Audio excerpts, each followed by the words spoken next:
وہ سب میری شادی کی بات کر رہے تھے تو میرے ابو کہنے لگے جب علما کی شادی ہوگی تو ایک خوبصورت چرچ ہوگا اور وہ نشستوں کے درمیان سے گزر رہی ہوگی. پھر میری امی میری طرف مڑی اور انہوں نے کہا ایسا نہیں ہوگا کیونکہ آپ کی بیٹی مسلمان ہے. اوکے تو میں ایک میکسیکن فیملی میں پیدا ہوئی اور پلی بڑھی، اور جب ہم اسکول میں تھے تو ہمیں اجتماع میں حاضر ہونا پڑتا تھا. اجتماع کے دوران سب نے کراس کا نشان بنایا، لیکن میرے برابر میں بیٹھی ہوئی لڑکی نے ایسا نہیں کیا. تو میں سوچنے لگی کہ اس نے ایسا کیوں نہیں کیا، اور پھر جب ہماری بات چیت شروع ہوئی تو اس نے مجھے بتایا کہ وہ مسلمان ہے. ایک رات میں سو رہی تھی اور مجھے اس انگزائٹی کا ہونا یاد ہے. وہ ایک ڈبے میں رکھا تھا اور وہ ڈبے بیسمنٹ میں تھے، تو میرا شدید دل چاہا کہ بس میں جاؤں اور اسے وہاں سے نکال لاؤں. میں نے وہ قرآن نکالا اور اسے اوپر لے آئی. شاید یہی میرے لیے آغاز کا وقت ہے، اور اس کے بعد تو مجھے پتہ ہی نہیں چلا کہ میں کب اور کیسے اس مذہب کی محبت میں گرفتار ہونے لگی. میں نے مسجد جانے کے لیے اپنی ایک دوست کی مدد لی. مجھے مردوں کی وجہ سے پردہ کرنے کا کہا جا رہا ہے تو وہ بھی تو اپنی نظریں نیچی کر سکتے ہیں، انہیں نظریں نیچی کرنا سیکھنا چاہیے.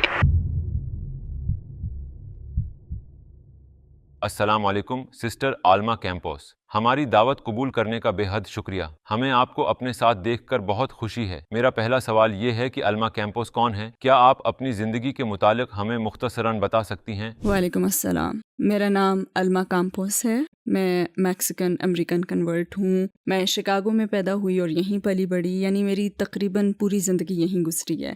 میرا تعلق ایک امیگرینٹ فیملی سے ہے. میں ان کی سب سے بڑی اور واحد بیٹی ہوں، اور میں نے اسلام شاید میں ٹھیک سے تو نہیں بتا سکتی مگر تقریباً 25 سال پہلے قبول کیا، یعنی مجھے مسلمان ہوئے بھی کافی عرصہ ہو گیا. اور اس وقت میں اسلامک اسکول میں ڈائریکٹر آف ایڈمیشنز ہوں، اور میں اجالا فاؤنڈیشن کی کو فاؤنڈر بھی ہوں جو شکاگو کے لاٹینو مسلمز کا ادارہ ہے. اس ادارے کے حوالے سے میں کافی پرجوش ہوں. عقیدے کے لحاظ سے آپ کی زندگی کیسی تھی؟ آپ کا کس پر ایمان تھا؟ اوکے، میں ایک میکسیکن فیملی میں پلی بڑھی، اور عموماً میکسیکن فیملی سے تعلق رکھنے والے کیتھلک ہی ہوتے ہیں، یعنی کیتھلک عقیدہ میکسیکو کے کلچر سے جڑا ہوا ہے. تو کلچرلی میں یہی تھی، مگر مذہبی لحاظ سے ہمارے گھر میں کیتھولسزم کو فالو نہیں کیا جاتا تھا. اور مجھے یاد ہے اگر میں اپنا بچپن یاد کروں، آپ نے وہ یادیں میرے ذہن میں تازہ کر دی ہیں. جب میں چھوٹی تھی، شاید 4 یا 5 سال کی، مجھے اپنی عمر بھی ٹھیک سے یاد نہیں ہے، مگر میری امی مجھے ہمیشہ کہتی تھیں خدا تمہیں دیکھ رہا ہے. اور ہمارے گھر میں جیسس کی ایک بڑی سی ہولوگرام تصویر تھی. مجھے اس ہولوگرام سے بہت خوف آتا تھا، کیونکہ جب بھی میں گھر میں ادھر ادھر گھومتی تو یہ تصویر جیسے میرا پیچھا کر رہی ہوتی تھی. مجھ میں اس تصویر کا بہت خوف تھا. لہٰذا ہماری پرورش کیتھلک کے طور پر ہوئی، اور مجھے یاد ہے کہ میں نے خدا کے تصور کے ساتھ پرورش پائی، مگر جیسس کا تصور کبھی بھی مجھے پوری طرح سے سمجھ میں نہیں آیا. ہاں، بس یہ احساس تھا کہ مجھے ان پر ایمان رکھنا ہے، یہ اس خدائی تصور کا حصہ ہیں، لیکن یہ میری بات سمجھ میں کبھی نہیں آ سکی. لہٰذا میں بڑی ہوتی گئی، اور کبھی کبھار میں چرچ بھی جاتی. اور سچ تو یہ ہے کہ میں نے کبھی بھی کیتھلک مذہب کے بارے میں زیادہ پڑھا ہی نہیں، مسلمان ہونے تک بھی نہیں پڑھا تھا. جب میں مسلمان ہوئی، بلکہ شاید مسلمان ہونے سے پہلے تک، جب میں نے اسلام کا مطالعہ شروع کیا اور ان چیزوں کے متعلق بہت سے اعتراضات ابھرے، تو میں نے اس پر کافی توجہ دینا شروع کی کہ کیتھولسزم ہمیں سکھاتا کیا ہے، اور ایسا کیوں ہے کہ عقیدے کے سسٹم کے اعتبار سے مجھ میں اس کے انکار کا احساس پیدا ہو رہا ہے. لہٰذا جب میں نے اسلام کا مطالعہ شروع کیا تو اس کا بھی مزید مطالعہ شروع کر دیا. تو آپ نے اسلام کے بارے میں پہلی بار کب سنا؟ کیا آپ کے ذہن میں کوئی تعصبات تھے؟ میں سمجھدار ہو چکی تھی، میں ایک ٹین ایجر تھی اور ہائی اسکول میں تھی تب. شاید میں ہائی اسکول کے پہلے سال کی طالبہ تھی. میرے والدین نے اس وقت مجھے لڑکیوں کے کیتھلک ہائی اسکول میں ڈالا تھا، کیونکہ میرا کمیونٹی اسکول زیادہ اچھا نہیں تھا. لہٰذا انہوں نے کہا کہ تم لڑکیوں کے اس کیتھلک اسکول میں جاؤ گی. اور جب ہم اسکول میں تھے تو ہمیں اجتماع میں حاضر ہونا پڑتا تھا، اور اجتماع کے دوران ہمیں کراس کا نشان بھی بنانا ہوتا تھا. ایک مرتبہ اجتماع کے دوران میرے برابر میں بیٹھی ہوئی لڑکی نے کراس کا نشان نہیں بنایا، اور میں سوچنے لگی کہ اس نے ایسا کیوں نہیں کیا. ویسے مجھے یہ بھی نہیں معلوم کہ ایسا کیا کیوں جاتا تھا، حالانکہ میں نے یہ محسوس کیا تھا کہ کراس کا نشان بنانے سے ہمیشہ کچھ برا ہو جاتا، مطلب اس سے کچھ نہ کچھ برا ہی ہو جاتا تھا. مجھے ٹھیک سے یاد تو نہیں ہے کہ کیا ہوتا تھا، مگر مجھے مسلسل یہ محسوس ہوتا تھا کہ اس سے مجھ میں اچھا احساس باقی نہیں رہتا تھا. یا کوئی بھی چیز جو بے شک چھوٹی یا غیر متعلقہ ہو، مگر اس کی اثر انگیزی سے بس میں یہ کہہ اٹھتی کہ یہ ٹھیک نہیں ہے، مجھے اپنے لیے یہ نہیں کرنا چاہیے. میں خود سے کہتی کہ نہیں، یہ مت کرو پلیز. اور میں سمجھ نہیں سکی کہ کیوں. ہاں مگر جب ہم اجتماع میں تھے اور اس لڑکی نے ایسا نہیں کیا تو مجھے وہ احساس یاد ہے کہ او مائی گاڈ ایسا کیوں ہے, یہ تو بہت ہی عجیب بات ہے, یہ کراس کا نشان کیوں نہیں بنا رہی, اس کا کس پر ایمان ہے. اور پھر جب ہماری بات چیت شروع ہوئی تو اس نے مجھے بتایا کہ وہ مسلمان ہے. اب اس وقت ہم 20 سال سے بھی پہلے کی بات کر رہے ہیں رائٹ. وہ اس وقت حجاب بھی نہیں پہنتی تھی, وہ اسلام پر زیادہ عمل بھی نہیں کرتی تھی, ایسا کچھ تھا ہی نہیں جیسے مجھے لگتا کہ وہ ہم سب سے مختلف ہے. مگر اس سے بات چیت نے میری آنکھیں کھول دیں کہ یہ دوسرے مذاہب بھی دنیا میں ہیں. اور پھر جب تک ہم ہائی اسکول میں رہے وہ میری بیسٹ فرینڈ بن گئی اور ہم مذہب کے بارے میں کچھ بہت ہی گہری گفتگو کرتے تھے. اس نے مجھے ان چیزوں کے متعلق بتانا شروع کیا جنہیں وہ مانتی تھی. اس نے مجھ سے اللہ کے ایک ہونے اور اس مذہب میں جیسس کی پوزیشن کے بارے میں بتانا شروع کیا. اور ہم آخرت کے بارے میں بات کرتے جس کے بارے میں مجھے ہمیشہ تجسس تھا. ہم دنیا بننے کے بارے میں بات کرتے, ہم پیغمبروں کے مختلف قصوں کے متعلق بات کرتے. اور پیغمبروں کے مختلف قصے سب سے اہم پہلو تھا کیونکہ وہ جس طرح کسی بھی پیغمبر کا قصہ سناتی تو وہ بہت ہی پاکیزہ اور صاف ستھرا ہوتا اور وہ بہت ہی خوبصورت قصہ ہو جاتا جس کے بارے میں آپ کہہ سکتے ہیں کہ ایسی شخصیت کا احترام کرنا چاہیے. اور مجھ میں یہ فطری احساس پیدا ہونے لگا کہ جن چیزوں پر میں بچپن سے ایمان رکھ رہی تھی وہ اس کی بتائی ہوئی باتوں میں کہیں چھپ گئی ہیں. یہ اس طرح کے قصے نہیں تھے جو آپ بائبل میں سنتے ہیں. ہاں, اور میں نے بائبل کو کچھ زیادہ پڑھا بھی نہیں تھا. مگر جب آپ ٹین ایجر ہوتے ہیں تو آپ متضاد چیزوں کو سمجھنا چاہتے ہیں. مثلاً اگر ایسا ہوا تو ہر وہ چیز جو متضاد ہو سکتی ہو یا جس پر آپ کے ذہن میں سوال پیدا ہو سکتا ہو وہ بس آپ کے دماغ میں چپک جاتی ہے. اور مجھے ان میں سے کچھ پیغمبروں کے متعلق قصوں کا سننا اور ان کے سنانے کا جو انداز تھا وہ ابھی بھی یاد ہے. اور مجھ میں ایک احساس جاگتا تھا کہ واو, لیکن اگر وہ پیغمبر تھے تو دراصل یہ چیزیں بہت زیادہ گہرائی رکھتی ہیں. یعنی ان کو اس کردار میں دیکھنا, کیا یہ سچ ہے, کیا یہ سچ نہیں ہے, اگر یہ سچ تھا تو انہیں کیوں چنا گیا, کیا ان کا کام صرف ہمیں گائیڈ کرنا تھا, در حقیقت انہیں یہاں بھیجا ہی کیوں گیا تھا, وہ ہمیں کون سا پیغام دینا چاہتے تھے. میرے ذہن میں ایسے بہت سے سوالات تھے. لیکن میرے لیے سب سے بڑا سوال, ایک بہت بڑا سوال جو تھا وہ خدا کے متعلق تھا, خدا کا تصور. یہ تمام چھوٹی چیزیں بھی اہم تھیں مگر خدا جتنی اہم نہیں تھیں. جب آپ کو اسلام میں خدا تعالیٰ کا تصور بتایا گیا تو کیسا محسوس ہوا؟ جب اسلام میں مجھے خدا کا تصور بتایا گیا تو میرے لیے جاننا بہت ہی پاورفل تھا کہ ہر وہ چیز جس پر میرا فطری طور پر ایمان تھا وہ اپنی جگہ ٹھیک تھی. جب میں بچی تھی تو یہی سوچتی کہ میرا یہی ایمان ہے مگر ہمارا عمل مختلف ہے. اس میں مطابقت نہیں تھی, ہم آنگی نہیں تھی. مگر پھر بھی مجھے کیتھولک بننا ہے مگر یہ مجھ سے مطابقت نہیں رکھتا. لہٰذا نتیجتاً میں ایک ایسے مقام پر پہنچی جہاں میں نے سمجھ لیا کہ مجھے مزید مطالعہ کرنا اور سیکھنا چاہیے کیونکہ یہ ہمارے لیے واحد آپشن نہیں تھا, یا میں یہ کہوں گی کہ یہ دنیا میں واحد آپشن نہیں تھا. لیکن بس میں گروپ کا ایک حصہ بنے رہنا چاہتی تھی کیونکہ میں اسی فیملی میں پیدا ہوئی تھی, میرا ثقافتی بیک گراؤنڈ وغیرہ سب اسی سے متعلق تھا. تو پھر اسلام کی طرف آپ کا سفر کیسے شروع ہوا؟ میں نے کبھی نہیں سوچا تھا کہ یہ میرا سفر بنے گا. میں تو بس اپنی زندگی جی رہی تھی, میں تو ایک بچی تھی. اور تب ہونے والی گفتگو نے آہستہ آہستہ مجھے تھوڑا مزید جاننے پر اکسایا. میں اسے تھوڑا مزید جاننا اور دریافت کرنا چاہتی تھی اور یہ میرے لیے ایک لمبا سفر تھا. میں ان لوگوں کی طرح نہیں تھی کہ جو ماشاءاللہ بات سنتے ہی کلمہ پڑھ لیتے ہیں, باکمال لوگ ہوتے ہیں ویسے وہ. میرے ذہن میں تو بہت سے سوالات تھے, اپنے لیے تحقیق اور تصدیق کا پورا عمل تھا. کیا سچ ہے, کیا سچ نہیں ہے, بائبل کو کیسے اکٹھا کیا گیا, یہاں کیا ہوا تھا, غیر مطابقت ہے کہاں. اب بائبل سمجھ میں آ رہی ہے کیونکہ قرآن سمجھ میں آ گیا ہے اور اس نے یہ بات مجھے سمجھا دی ہے. اور بالآخر میں واپس ہمیشہ اسلام اور اپنے سیکھنے کی طرف پلٹ جاتی. اور ایک چھوٹی بچی کی حیثیت سے چونکہ میں ہائی اسکول میں تھی لہٰذا زندگی آپ کو مختلف سمتوں میں لے جاتی ہے اور میں خود کو سوچ بچار میں پاتی. میں ایک میکسیکن ہوں, میں ایک خوبصورت فیملی میں پیدا ہوئی ہوں, ہم ایسے ہی ہیں, تم جو ہو وہی ہو. یہ عظیم ہے, خوبصورت ہے, میں اس کا احترام کرتی تو ہوں اور اس پر ایمان رکھتی ہوں مگر دوستوں یہ آپ کے لیے, ہم تو جو ہیں وہی ہیں. میرا ذہن اسے اپنانے کا آپشن تو میرے لیے بند ہی کر رہا تھا, پتہ نہیں کیوں مگر وہ میرے لیے آپشن بند کر رہا تھا. اور ایسا کئی سالوں تک ہوا. تو جب میں کالج پہنچی اور جب آپ کالج میں آ جائیں تو پھر سے نوجوان ہو جاتے ہیں, میں نے ہمیشہ خود کو اسلام کے تصور پر غور کرتا ہی پایا. میں نے خود کو اسلام کا, مسلمانوں کا دفاع کرتے ہوئے پایا. اور جب بھی لوگ اس کے بارے میں منفی باتیں کہتے تو میں کہتی ٹھہرو ایک سیکنڈ رکو, کیا تم کسی مسلمان سے ملے ہو, کیا تم نے قرآن پڑھا ہے, کیا تم اس کے متعلق کچھ جانتے بھی ہو. مگر وہی بات کہ مجھے نہیں معلوم تھا کہ میں کبھی مسلمان ہو جاؤں گی. تو پھر وہ کون سی بنیادی چیز تھی جس نے آپ کو قائل کیا کہ اسلام سچا ہے اور آپ نے کلمہ پڑھنے کا فیصلہ کیا؟ میں یہ تو نہیں کہہ سکتی کہ وہ کوئی ایک خاص لمحہ تھا جب میں نے یہ دریافت کیا یا خود سے کہا ہو کہ یہی سچا مذہب ہے. میرے خیال میں تو یہ میرے لیے ایک سفر تھا. میں تو دراصل خود کو ڈھونڈ رہی تھی، اپنی زندگی میں آگے بڑھ رہی تھی، کیونکہ میں ایک ٹین ایجر یا ارلی 20s میں تھی. جب آپ بڑے ہو رہے ہوتے ہیں، خود کو تلاش کرنے کی کوشش کر رہے ہوتے ہیں، میں کون ہوں، اور اسی طرح کی باتوں پر غور کرتے ہیں. اور اس کے ساتھ ساتھ تو میں اس خوبصورت مذہب کو بھی دریافت کر رہی تھی، اور بس پھر تو مجھے پتہ ہی نہیں چلا کہ میں کب اور کیسے اس مذہب کی محبت میں گرفتار ہو گئی. مجھے اس کا بالکل کوئی علم نہیں تھا، میں تو بس اس کا مطالعہ کر رہی تھی. ہاں، ایک موقع پر مجھے محسوس ہوا کہ یہ میرے دل میں اتر رہا ہے، لیکن یہ وہ واحد چیز نہیں تھی جو ہوئی اور میں نے کہا ہو کہ او یہی سچا مذہب ہے. وقت کے ساتھ ساتھ مجھے محسوس ہوا کہ مجھے اسلام سے محبت ہو گئی ہے. یہ میرا سفر ہے جو میرے ساتھ اسی طرح طے ہوا. ایسا کیا ہوا کہ آپ نے یہ فیصلہ کیا اور پھر کیا ہوا؟ کئی سالوں تک خود سے اس کا مطالعہ کرنے کے بعد میں مسلمان ہوئی. یہ بات کافی حد تک خفیہ تھی کہ میں اسلام کا مطالعہ کر رہی ہوں. میرے بہت سے مسلمان دوست تھے جو عملی مسلمان نہیں تھے، مگر میں ان کی ایک بات کا بہت احترام کرتی ہوں کہ اگرچہ وہ اسلام پر عمل نہیں بھی کیا کرتے تھے، مگر واضح طور پر یہ کہتے تھے کہ ان کے مذہب میں کیا صحیح ہے اور کیا غلط ہے. وہ اپنی غلطیوں کا کوئی عذر پیش کرنے کی کوشش نہیں کرتے تھے، اور میں واقعی اس بات کا بہت احترام کرتی ہوں کہ وہ اپنے عقیدے پر کتنے مضبوط ہیں، چاہے وہ اس پر عمل نہ کرنا چاہتے ہوں تب بھی. تو میں اس سے کافی متاثر تھی اور میں خود سے اس کا خوب مطالعہ کرتی. میں قرآن اور جو کچھ بھی میرے ہاتھ لگتا وہ خفیہ طور پر پڑھ رہی تھی.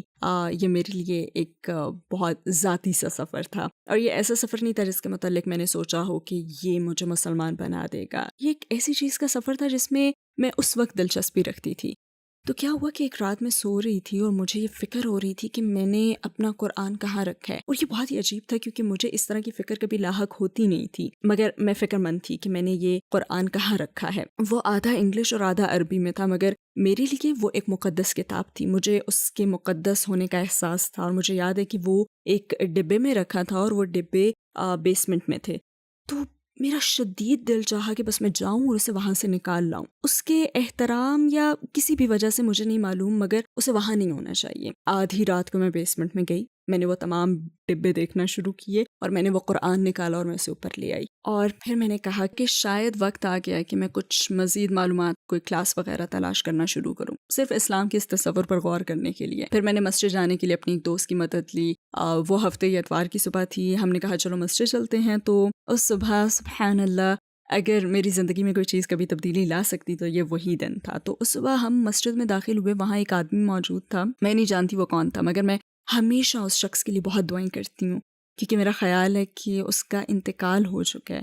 ہم نے اس سے پوچھا کہ میں کچھ کلاسز وغیرہ تلاش کر رہی ہوں، کہ آپ کے پاس اسلام کے متعلق سیکھنے کے لیے کچھ ہے. اور بس یوں ہی ہماری بات چیت شروع ہوئی، اور وہ مجھ سے پوچھنے لگا کہ میں اسلام کے متعلق کیا جانتی ہوں. تو میں نے اسے بتانا شروع کیا میں کچھ عرصے سے بس اس کا مطالعہ کر رہی ہوں، اور میں 2 سال سے روزے رکھ رہی ہوں. مطلب اپنے انداز سے، رائٹ. یہ بہترین طریقہ تو نہیں تھا، مگر میں روزے رکھنے کی کوشش کر رہی تھی. اور تب تک میں سور کا گوشت کھانا بھی چھوڑ چکی تھی، اور میں نے ہر وہ چیز چھوڑ دی تھی جس میں الکوہل شامل تھا.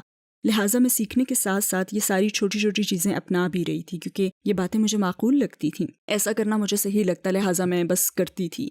پھر اس نے مجھ سے ایمان کے بنیادی ارکان پوچھنا شروع کیے. وہ مجھ سے پوچھنے لگا کہ کیا آپ ایک خدا کو مانتی ہیں؟ کیا آپ مانتی ہیں کہ جیسس ایک پیغمبر ہیں؟ کیا آپ پیغمبر محمد صلی اللہ علیہ وسلم پر ایمان رکھتی ہیں؟ اور میں ہر بات کا جواب ہاں میں دیتی رہی. تب اس نے مجھ سے پوچھا تو پھر آپ نے اب تک کلمہ کیوں نہیں پڑھا؟ اور یہ پہلا موقع تھا جو مجھے یاد ہے، یا جب میں نے کسی اور کی طرف سے سوال قبول کیا تھا، مگر مجھے نہیں معلوم تھا کہ کیوں. پھر اس نے مجھے ایک بات کہی جو آج تک مجھے یاد ہے. یہی بات میں لوگوں کو بھی بتاؤں گی. ہمیں نہیں پتا کہ کل ہمارے ساتھ کیا ہوگا.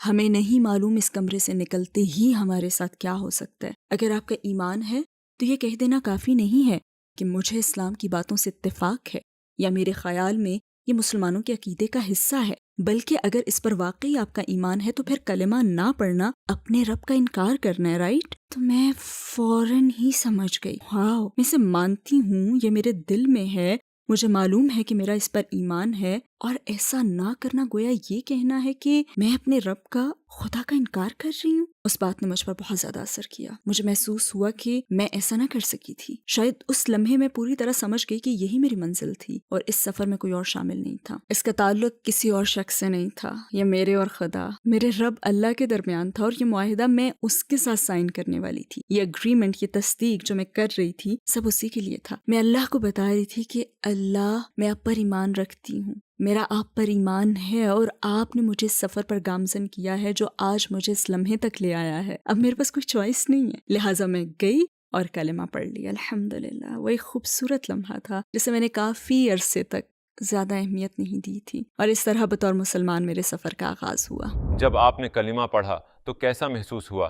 کیا آپ ہمیں ان لمحات میں لے جا سکتی ہیں؟ او مائی گڈنس، شاید اسی لمحے میں اس سفر کے لیے پوری طرح سرشار نہیں تھی جس پر میں گامزن ہونے والی تھی، مگر اس وقت کلمہ پڑھنا میرے لیے ضروری تھا۔ میں چھوٹی تھی، اس وقت بھی کالج کی ہی ایک اسٹوڈنٹ تھی۔ میرے پاس اپنی زندگی کے حوالے سے بہت سے مختلف آئیڈیاز تھے، مجھے کیا پڑھنا چاہیے، میرا کریئر کون سا ہونا چاہیے، میں کیا کرنا چاہتی ہوں، میں کب شادی کرنا چاہوں گی، اور اتنی جلدی میرا شادی کا کوئی ارادہ بھی نہیں تھا۔ بچے ہوں گے، نہیں وہ بھی جلدی نہیں۔ میں اچانک مسلمان نہیں ہو گئی تھی، مگر میں ایک ایسے دوراہے پر تھی جہاں اپنے لیے زندگی بھر کے فیصلے کرنا ضروری تھے۔ مجھے اپنے مستقبل کے مقاصد کا فیصلہ کرنا تھا، اور میں بہت کنفیوز تھی، نہیں جانتی تھی کہ کیا کروں، آنے والے کل میں میں کہاں ہوں گی۔ میرے ذہن میں ایسا بہت کچھ چل رہا تھا، اور جس لمحے میں نے کلمہ پڑھا، سبحان اللہ، صرف اللہ ہی ہے جس کی بدولت یہ ممکن ہوا، اور میری زندگی کے سارے حصے جیسے ایک ساتھ جڑ گئے۔ آپ کی فیملی اور ارد گرد کے لوگوں کا کیا ری ایکشن تھا؟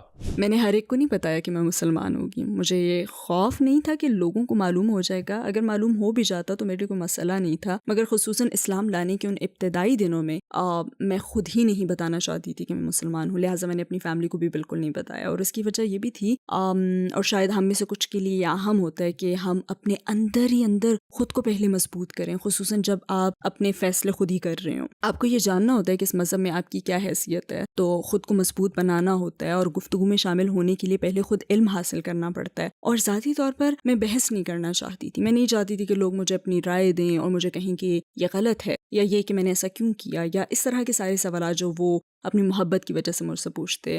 وہ شاید اس لیے مجھ سے یہ سب پوچھتے کیونکہ انہیں مجھ سے محبت تھی، انہیں میرا خیال تھا، مگر مجھے پتا تھا کہ میں کیا کر رہی ہوں، اور جیسے کہ میں نے پہلے کہا کہ یہ چیز بڑی حد تک میرے اور خدا کے درمیان تھی، اور میں نہیں چاہتی تھی کہ کوئی اور ہمارے بیچ میں آئے۔ بالآخر میں نے یہ محسوس کر لیا کہ میں اپنے اس عمل اور اس کے بعد ہونے والے سارے اعمال کے ساتھ اپنے رب کے سامنے جا کر کھڑی ہوں گی، اور کسی اور کا اس میں کوئی کردار نہیں ہوگا، لہٰذا میں نے کسی کو بھی نہیں بتایا، شاید اس لیے بھی کہ میں لوگوں کو بتاتے ہوئے خوفزدہ بھی تھی۔ مگر جس طرح میری فیملی کو یہ پتہ چلا، میرا نہیں خیال کہ انہیں یاد ہوگا، مگر مجھے یاد ہے ہم سب ڈنر کے لیے باہر گئے ہوئے تھے، اور وہ میری شادی کے متعلق بات کرنے لگے۔ میں اپنے گھر کی واحد لڑکی ہوں، میں ان کی سب سے بڑی اور واحد بیٹی ہوں۔ میرے ابو کے لیے تو میں اب بھی چھوٹی بچی تھی، اور وہ سب میری شادی کی بات کر رہے تھے، تو میرے ابو کہنے لگے کہ جب علمہ کی شادی ہوگی تو ایک خوبصورت چرچ ہوگا، اور وہ نشستوں کے درمیان سے گزر رہی ہوگی۔ یعنی میرے ابو نے میری شادی کے لیے اس طرح کے بہت سے منصوبے بنا رکھے تھے۔ میں بہت خاموش تھی اور بس اپنا کھانا کھا رہی تھی بالکل خاموشی سے، اور وہ لوگ باتیں کر رہے تھے۔ پھر میری امی میری طرف مڑی اور کہا کہ ایسا نہیں ہوگا، تو ظاہر ہے میرے والد نے ریا کیا اور کہا آخر ایسا کیوں نہیں ہوگا، تو وہ کہنے لگی کیونکہ آپ کی بیٹی مسلمان ہے۔ اور یہ سن کر میں نے ذرا اور تیزی سے کھانا شروع کر دیا۔ انہوں نے مجھے نماز پڑھتے ہوئے دیکھ لیا تھا، شاید انہوں نے میرے کمرے میں مجھے نماز پڑھتے ہوئے دیکھا تھا، اور پھر انہوں نے یہ سمجھ لیا تھا کہ میں کلمہ پڑھ کر مسلمان ہو چکی ہوں، مگر میرے خیال میں کافی عرصے تک وہ سمجھتے رہے کہ یہ بس وقتی ابال ہے۔ شاید اس کی ایک وجہ میری عمر بھی تھی، اور میں اس وقت ایسی ہی تھی کہ جب کسی چیز کے لیے پرجوش ہوتی، اور یہ بھی انہی چیزوں میں سے ایک تھی، تو اس کا بہت زیادہ خیال رکھنے لگتی تھی۔ لہٰذا میں نے اپنے مذہب کا دفاع کیا۔ مجھ میں اپنا مذہب کھو دینے کا ڈر تھا، جو کچھ میں نے پایا تھا میں اسے کھو دینے سے خوفزدہ تھی، لہٰذا انہوں نے میرے فیصلوں کا کافی احترام کیا۔ وہ اسے نہیں سمجھے، مگر وہ میری فیملی ہیں۔ آج جب بھی کوئی کلمہ پڑھتا ہے تو ہم اکثر اس سے پوچھتے ہیں کہ آپ کی فیملی کا کیا رد عمل ہے، ان کا آپ کے ساتھ سلوک کیسا ہے، گھر کے حالات کیسے ہیں۔ اور سبحان اللہ، اب جب کہ میں اتنے عرصے سے مسلمان ہوں اور اگر میں اپنی زندگی کو دیکھوں تو شاید مجھ سے یہ پوچھنا زیادہ اہم ہوگا کہ آپ کا اپنی فیملی کے ساتھ سلوک کیسا ہے، آپ ان کی زندگیوں میں اسلام کیسے لا رہی ہیں، آپ ان کے سامنے اسلام کو کیسے پیش کر رہی ہیں، کیونکہ انہیں تو آپ سے محبت ہے اور وہ خوفزدہ بھی ہیں. ہو سکتا ہے وہ یہ سمجھتے ہوں کہ آپ ایک بالکل مختلف راستے پر چل رہے ہیں. اور اس چیز پر میں اب غور کرتی ہوں کیونکہ میں اس وقت ایک اچھی مثال قائم نہیں کر سکی تھی، مگر ہاں اب میں پہلے سے بہتر کرنے کی کوشش کر رہی ہوں. تو آپ کے والد کا کیا رد عمل تھا؟ میں یہی کہوں گی کہ وہ ٹھیک رہے. انہوں نے بس یہی سوچا کہ یہ وقتی اپال ہے. ان کا رویہ اچھا تھا، وہ بس یہ دیکھنا چاہ رہے تھے کہ اسلام مجھ میں کیا تبدیلی لاتا ہے، مسلمان ہونے کے بعد مجھ میں کیا تبدیلیاں آتی ہیں. تو میرے خیال میں انہوں نے مجھ میں زیادہ تر مثبت تبدیلیاں ہی دیکھی، لہٰذا انہیں کوئی مسئلہ نہیں تھا. مگر پھر میں نے اپنا بزنس بیچ کر مڈل ایسٹ جانے کا فیصلہ کیا تھا کہ میں وہاں پڑھ سکوں. مجھے نہیں پتا کہ یہ میں نے کیسے کیا، مجھے واقعی نہیں معلوم کہ میرے والدین پر کیا گزری. میں تصور بھی نہیں کر سکتی کہ میری اولاد میرے ساتھ ایسا کرے، یا یوں کہہ لیں کہ میں کتنی بہادر تھی کہ اس وقت یہ سب کچھ کر لیا میں نے. مگر میں نے سوچا تھا کہ یہی وقت ہے کچھ کرنے کا. کوئی مالی مشکل نہ تھی. بزنس میں میں ایک مارگیج بروکر کے ساتھ پارٹنر تھی اور میں جان چکی تھی کہ سود حرام ہے، اس لیے مجھے اس بزنس سے پیچھا چھڑانا تھا. لہٰذا میں نے سوچا کہ یہ میرا حصہ خرید سکتے ہیں، پھر میرے پاس اتنی رقم ہوگی کہ میں سفر کر کے وہاں جا کر رہ سکوں اور اپنا آپ تلاش کر سکوں. کیونکہ میں یہاں اپنی زندگی سے بھی ناطہ توڑنا چاہتی تھی. میں بس اپنے آپ میں رہنا، اپنی تلاش کرنا اور اس مذہب کو اس انداز سے کھوجنا چاہتی تھی جو میرے مطابق ہو. جب میں سفر پر جا رہی تھی تو وہ ان کے لیے ایک مشکل وقت تھا، وہ ان کی زندگی کا ایک مشکل پہلو تھا. وہ میرے جانے سے بہت خوفزدہ تھے. میں لوگوں کو نہیں جانتی تھی، میں ان کی زبان نہیں بولتی تھی، ہم نے کبھی وہاں کا سفر نہیں کیا تھا، ہم کبھی ان لوگوں سے ملے نہیں تھے. وہاں آپ کو خط بھیجنا پڑتا ہے اور خط ملنے میں بھی 2 ہفتے لگ جاتے ہیں، اور فون کالز کے لیے ایک چھوٹا سا کالنگ کارڈ تھا. اب جب میں اس وقت کو یاد کرتی ہوں تو جب میں اسلام کا مطالعہ کر رہی تھی تو یقیناً جب بھی کسی صفحے پر حجاب کے بارے میں بات ہوتی تو میں وہ صفحہ ہی پلٹ دیتی تھی، گویا میں اس بارے میں جاننا چاہتی ہی نہیں تھی، میں یہ کام کبھی کرنا ہی نہیں چاہتی تھی. مجھے اپنے متعلق جتنی چیزیں معلوم تھیں ان میں حجاب میرے لیے سب سے زیادہ اجنبی تھا. میری فیملی میں بھی کبھی کسی نے حجاب نہیں پہنا تھا. اس وقت میں جو کچھ بھی کرنا چاہتی تھی ان میں حجاب کا دور دور تک کوئی ذکر نہ تھا، اور ایسا کافی عرصے تک چلتا رہا. میں زیادہ حیادار، زیادہ لمبی آستینوں وغیرہ کا لباس پہننے کی کوشش کرتی تھی، اور یہ پہننا میرے لیے نسبتاً آسان تھا. مجھے یہ ماننا پڑے گا کہ کلمہ پڑھنے کے بعد میں نے اپنی وارڈروب سے بہت سے کپڑے نکال دیے تھے، اور ایسا کرنے کی وجہ یہی تھی کہ میں نے اپنے اندر کی کمزوری کو پہچان لیا تھا. لہٰذا میں یہ جانتی تھی کہ مجھے یہ کرنا ہوگا، یہ کپڑے اب میرے لیے دستیاب نہیں رہنے چاہیے. لہٰذا میں اپنی وارڈروب بدلنا چاہتی تھی، مگر اپنے سر پر کچھ اوڑھنا یہ چیز میرے لیے بہت مشکل تھی. یہ آئیڈیا، اس کا تصور میرے لیے بہت زیادہ مشکل تھا اور مجھے اس میں کچھ وقت لگا تھا. ہاں، اسلام کے بارے میں مزید پڑھتے رہنے کے بعد مجھے سوچنا پڑا کہ میں آخر حجاب سے انکار کیوں کر رہی ہوں. مجھے واقعی غور کرنا پڑا کہ میں اس بارے میں جاننے کے باوجود اس کے اتنے خلاف کیوں ہوں. میں اس کے متعلق سننا نہیں چاہتی، میں اس کے بارے میں مثالیں سننا نہیں چاہتی، مجھ میں اس کے لیے اتنی شدت کیوں ہے. اور میں اس نتیجے پر پہنچی کہ اس کی وجہ خود میرے اندر ہے، اس کی وجہ میرا مذہب نہیں ہے. اسلام کوئی سختی یا غلط یا ناجائز کام نہیں کر رہا، کیونکہ اس وقت میرا ذہن یہی سمجھتا تھا کہ یہ ظلم ہے، یہ ٹھیک نہیں ہے. مجھے مردوں کی وجہ سے پردے کا کہا جا رہا ہے تو وہ بھی تو اپنی نظریں نیچی کر سکتے ہیں، انہیں نظریں نیچی کرنا سیکھنا چاہیے. میرا تصور یہ تھا. مجھے کسی اور کی وجہ سے ایسا کرنے کو کہا جا رہا ہے تو یہ انصاف ہی نہیں ہے. اور کیوں یہ سارے مسلمان بھائی ایسی کسی چیز کے بغیر چل پھر رہے ہیں جو ان کے مسلمان ہونے کی نشاندہی کرے؟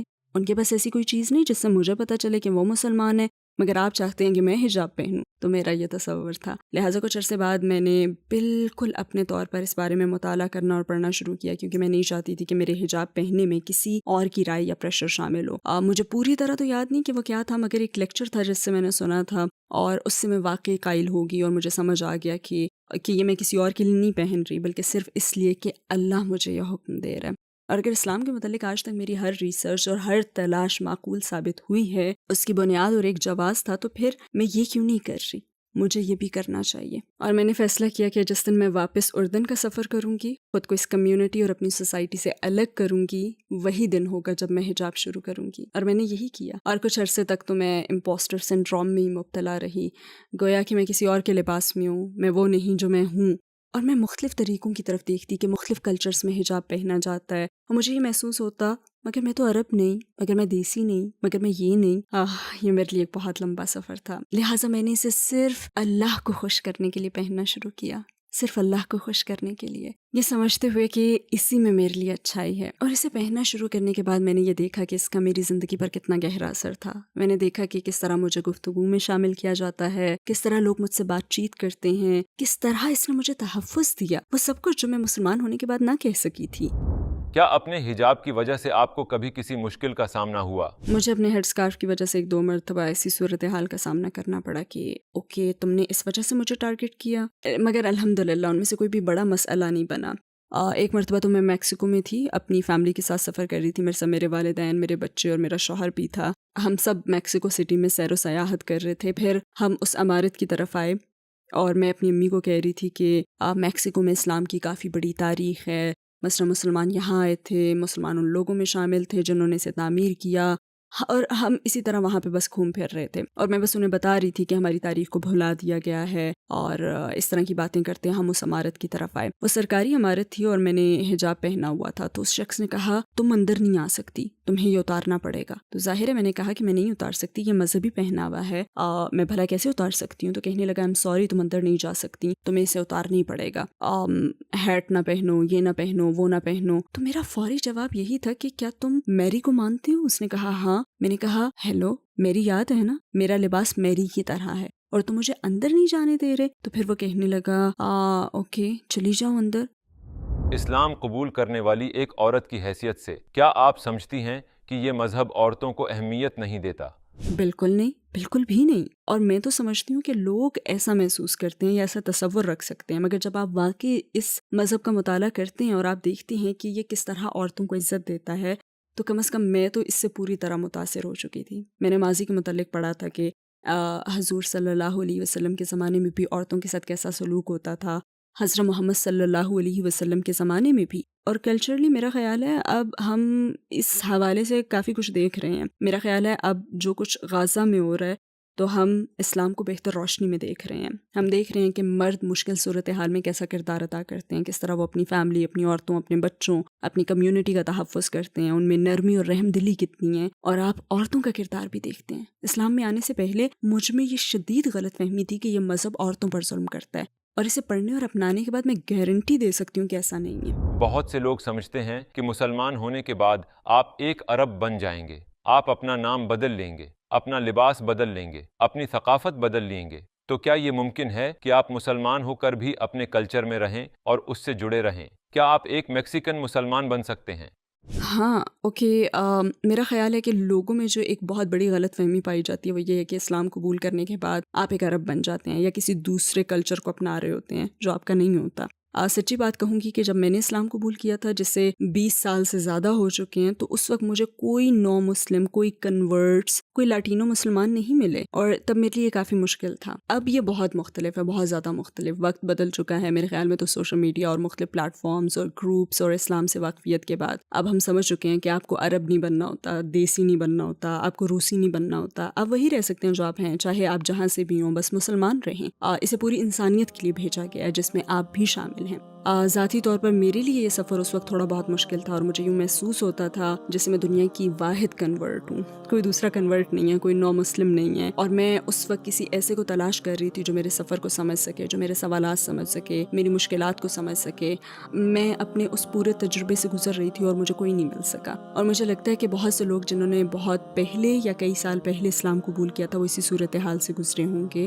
اس لیے آج آپ کو اتنی تنظیمیں اور گروپس، کنورٹ گروپس اور کنورٹ سپورٹنگ گروپس نظر آ رہے ہیں۔ اجالا فاؤنڈیشن کو بھی ہم نے اسی لیے شروع کیا تھا کیونکہ ہمیں اپنے لیے اس کی ضرورت تھی، اور ہم اسلام میں آنے والے دوسرے لوگوں کے لیے یہ ضرورت پوری کرنا چاہتے تھے۔ مگر آج میرا خیال ہے الحمدللہ لوگ یہ سمجھ چکے ہیں کہ اسلام اللہ کے ساتھ آپ کے تعلق کا نام ہے، اس کا ان جیسی دیگر چیزوں سے کوئی تعلق نہیں ہے۔